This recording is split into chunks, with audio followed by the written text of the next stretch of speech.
today I will be extending the chain on my original length because it's not that it's been too short or anything, except I've noticed that when I go to the higher gears it is the derailleur's a little bit tight. And another reason is that apparently the Shimano chains are directional and I put it around the wrong way, so that's another reason why I had to take it off, and I've already put it on the right way.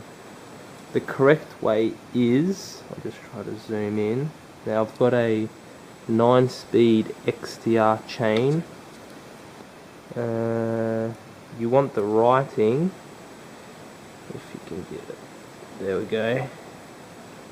If you get the writing, obviously the bike's upside down, so you want the writing to be upside down. You want the writing to be facing the direction of which you're going to be pedaling. So I had it the wrong way, so that's another reason for me to just do a swap. So I've got all the tools that I need. I've worked out the length as well. What I'm going to do is always keep spare pieces of chain. I'm going to put on a SRAM quick release connector, and then I'm going to add another chain length. I've got the pin, it's going to fit right through. I have got a little bit, this metal piece I got from a bottle. It's going to keep the chain in place so I can fit this on. And obviously I've got the chain breaker and chain connector. It's a Cyclo brand, which has been quite good over the years. Alright, so we'll feed this through. Let's see if we can attach this. So it goes like this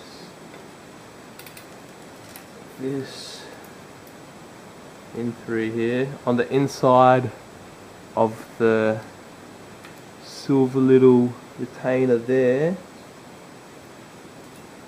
Feed it through.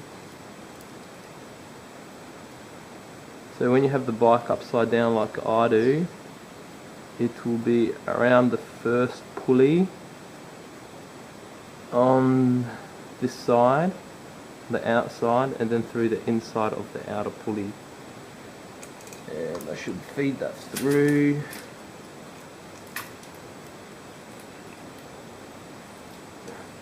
There we go. And now we'll use the corkscrew to hold it in place there. And hold it in place there. So then we've got a little bit of plate to work with.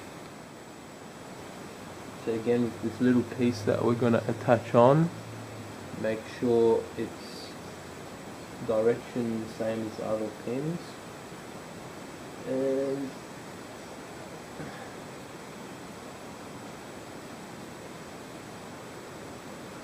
fit that through.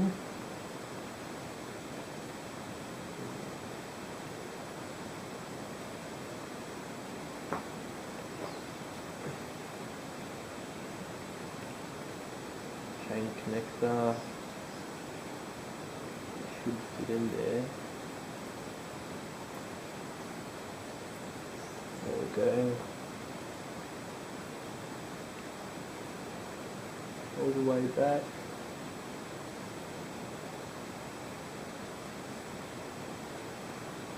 Obviously it's possibly the best idea if you get the length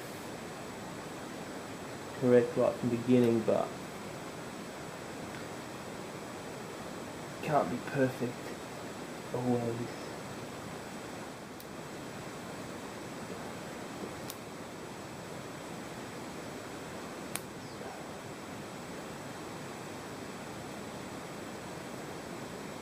And that's it. So that's done. When you install these, You get pliers afterwards. There's no play at all. Quite good. Break that guide off. And now the easy part. Surround connector. I think it doesn't really matter which way these go.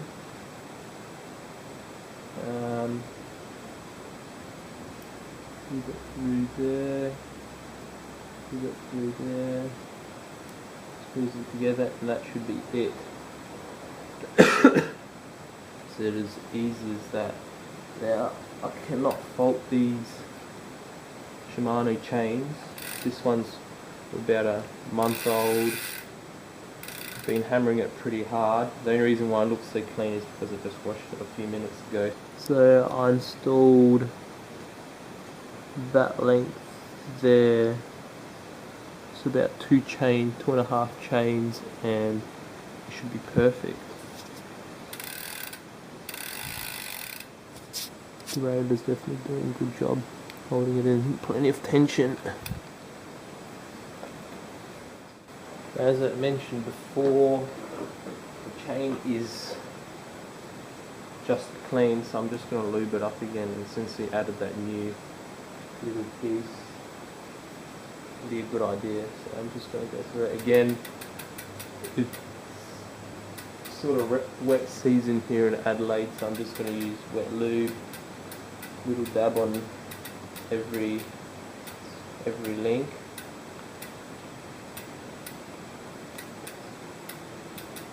And there's no shortcuts to this. If you shortcut and you miss a link, get it wet, rusts, and it breaks, can't blame anyone rather than yourself. So better do it right the first time, and you've got nothing to worry about when you're on the trail. Don't even have to wash it as often.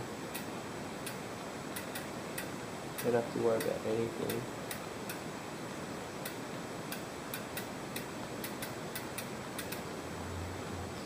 I really recommend. Wet lube could even be used throughout the entire year. It does attract dust, but the lubrication that it provides the chain, dry lube or anything, wax and stuff like that. Oh, wax could be good, but the dry lube just cannot really compare. And dry lube, the whole point of that is that it dries out, so it's not sticky. But then a disadvantage can be that it's got an aerosol or alcohol base that can also dry out the links and pivots in the chain, so you have to sort of be careful, go for the better quality stuff as well. So I'm just about done. Legit takes 40-50 seconds to do, cover every link, so it's not much of a job. Before running through all the gears, you just need that tiny thin film on the chain. That's the most important. You don't need it on the gears anywhere else. So get a towel, toilet paper, whatever you want, and wipe it down, and then shift through all the gears and see how things go. Do that. Since we applied the wet lube on the outside, first go through it like this and then swap the tissue around, so then you can lube underneath the chain as well on the bottom side. Do this a few times. So all the excess should be rubbed off. There should be that really thin layer. Yep, perfect. You just run through all the gears. Do that.